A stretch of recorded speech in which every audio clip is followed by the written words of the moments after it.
আল্লাযী খালাকাল মাউতা,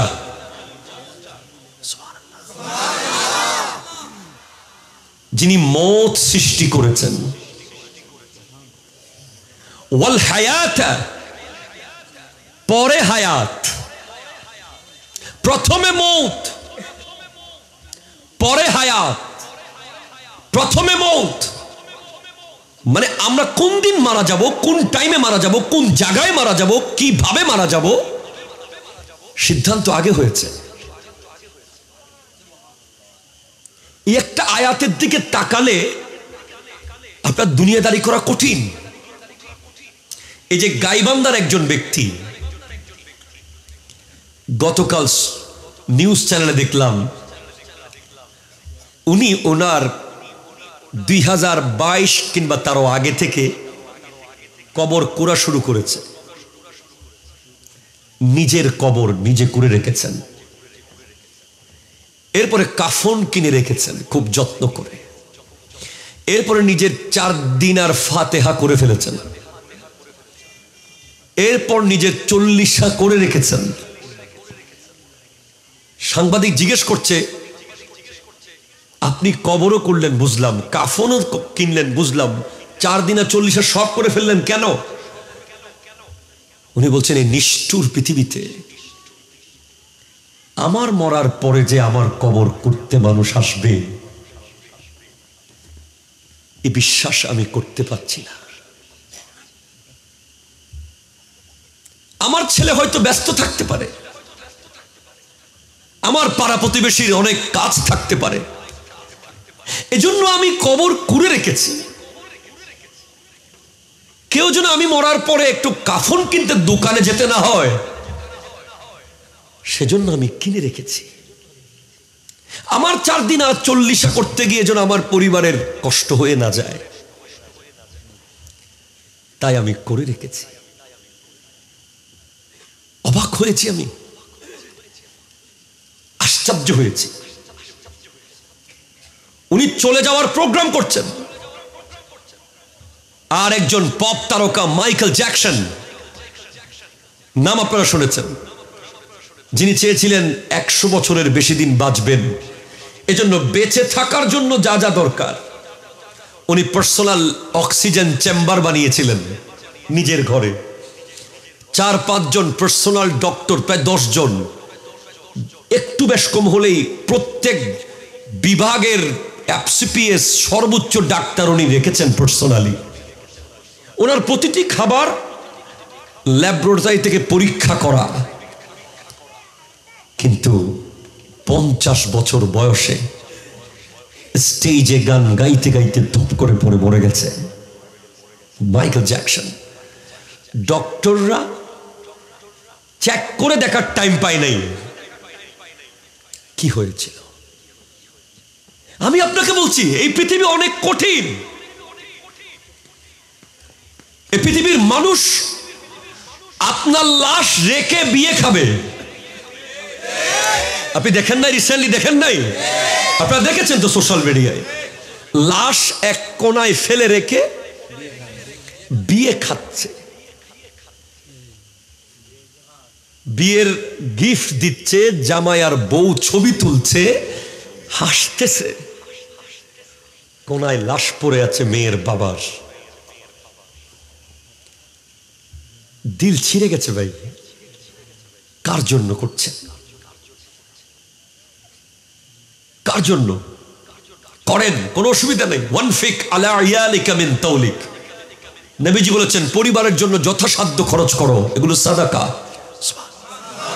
বাট আপনি কখনো, আমি জাইনুল আবেদিনের কথাগুলো আপনার করা মনে হতে পারে, কখনো আপনি আশা করবেন না যে জীবিত অবস্থায় কেউ আপনাকে বাবা দেবে অথবা মরার পরে কেউ আপনাকে বড় আদর করে রাখবে। এই আশা আপনি করিয়েন না, নিজেরটা নিজে করে যান। ঠিক কিনা কথা বলেন? আরে ভাই, আমি আর আপনি কি বাংলাদেশের যমুনা ফিউচার পার্কের মালিক, যার কবর দেখেছি আমি, বাঁশের বেড়া দেওয়া, ভিতরে একটা পুরাতন তেনা পড়ে আছে। টাকা দিয়ে রোড বানাতে পারবে, টাকার বান্ডিল দিয়ে। বাংলাদেশের শ্রেষ্ঠ একজন ব্যবসায়ী কোভিড-19 সময় দেখেছি, দুই ভাই আক্রান্ত, ভেন্টিলেটর আছে একটা, একজনকে বাঁচাতে হবে, দুজনকে দেওয়া যাচ্ছে না। অথচ যিনি এক মাসে একটা মেডিকেল বানাইতে পারে, এক সপ্তাহে একটা বানাইতে পারে, চলে গেছে।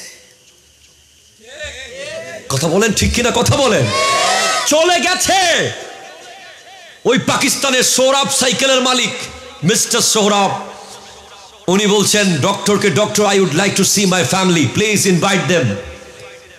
ডক্টর বলছিস ওকে, দে আর কামিং। তারা আসতেছে আপনার পরিবার আপনাকে দেখতে, কিন্তু তারা বলে দিয়েছে আমরা তাকে দেখতে যেতে পারবো না।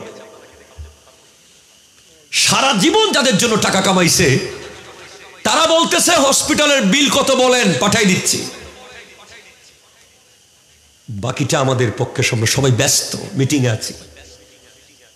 ডক্টর আসতেছে বলল, পরে উনি মারা গেলেন।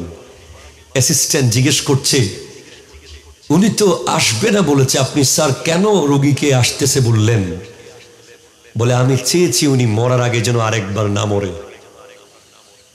উনি যদি জানতে পারে যে ওনার পরিবার আসতেছে না হাসপাতালে দেখতে, উনি মরার আগে আবার মরে যেত। আমেরিকার ফ্যাশন ডিজাইনার কিরদেজা রদ্রিগেজ ক্যান্সারে আক্রান্ত হয়ে মাথার সমস্ত চুল পড়ে গেছে। একটা চিঠি লিখে দিয়ে গেছে পৃথিবীকে, এই পৃথিবীর মানুষ, আমি কিরদেজার চুল আঁচড়ানোর জন্য 10 জন বিউটিশিয়ান নিয়োগ করা আছে, কিন্তু আমার মাথায় আজকে চুল নাই। ক্যান্সারের কারণে সমস্ত চুল পড়ে গেছে। আমার ঘরের গ্যারেজে Lamborghini, Rolls Royce, Range Rover, Bugatti Veyron. আমার ড্রাইভার কনফিউজ হয়ে যায় কোন গাড়ি নিয়ে যাবে। আজ আমি হাসপাতালের হুইল চেয়ারে জীবন কাটাচ্ছি, গাড়িতে আর আমি উঠতে পারছি না। আমার ফ্ল্যাট 2000 স্কোয়ার ফিটের বেডরুমে আমি থাকি, আজ 100 স্কোয়ার ফিটের ছোট্ট টুইন হসপিটালের রুমে আমার জীবন যাচ্ছে। আমার সমস্ত টাকা দিয়ে ডক্টরকে বলেছি প্লিজ 2টা দিন আমাকে বাঁচানোর চেষ্টা করে। ডক্টর বলেছে পৃথিবীর সব টাকা দিলেও আপনাকে আর বাঁচাতে পারবো না, টাইম ওভার। হ্যাঁ, আমি আপনাকে এগুলো কেন বলছি? আমরা আপনাদেরকে কবরটা দেখাতে পারি না, শুধু সব বুঝাইতে পারি। যদি কবরটা খুলে দেখাতে পারতাম, খোদা কি কসম, এই মাঠে মানুষের জায়গা হতো না। ঠিক কিনা কথা বলেন না? জায়গা হতো না। কি করেছেন জীবনে, নিজেকে প্রশ্ন করেন না। আজকে আপনি বলছেন আপনি মুসলমান, আপনার চুল বলছে আপনি ইহুদি। ঠিক কিনা বলেন? আপনি বলছেন আপনি মুসলমান, আপনার পরনের জিন্সের প্যান্টটা বলছে আপনি খ্রিস্টান।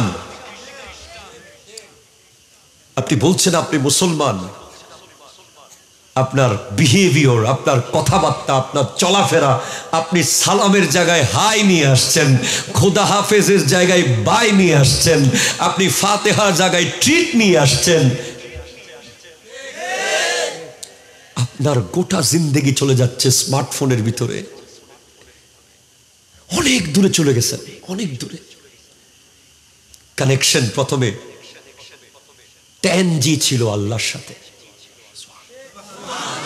এটা কমতে কমতে এখন ঝিলঝিল করছে।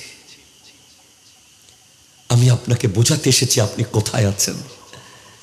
আপনি কি দেখেন নাই লস অ্যাঞ্জেলেস, ক্যালিফোর্নিয়া, যেখানে পৃথিবীর সবচেয়ে দামি যন্ত্র আগুন নিবানোর, 17,000 ফায়ার ফাইটার মিলে আগুন নিবাতে পারে নাই। শেষে পত্রিকার নিউজ হয়েছে আমেরিকার শেষ ভরসা হচ্ছে আল্লাহ।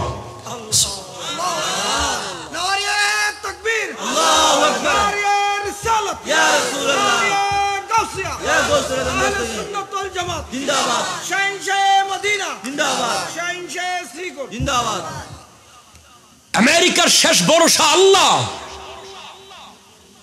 এটা ক্যালিফোর্নিয়া, লস অ্যাঞ্জেলেস, হলিউডের পাহাড়, টাকার বিছানায় যারা ঘুমায়, যাদের ঘরের বাথরুম পর্যন্ত সেন্ট্রাল এসি, তারা খোলা আকাশের নিচে এসে খাবারে ত্রাণ খুঁজতেছিল।